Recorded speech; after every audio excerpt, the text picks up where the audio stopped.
ঘুম ভাঙলে দিশা হয়, দিশায় দশা স্বাভাবিক,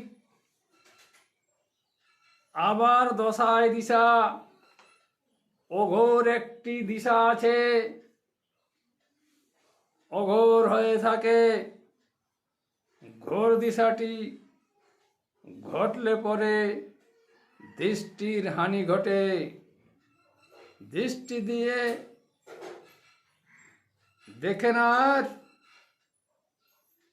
ঘোর দৃষ্টে থাকে।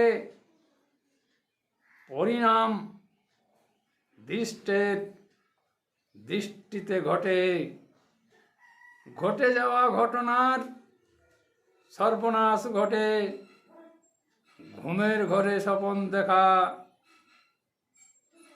স্বপ্নই ঘটে।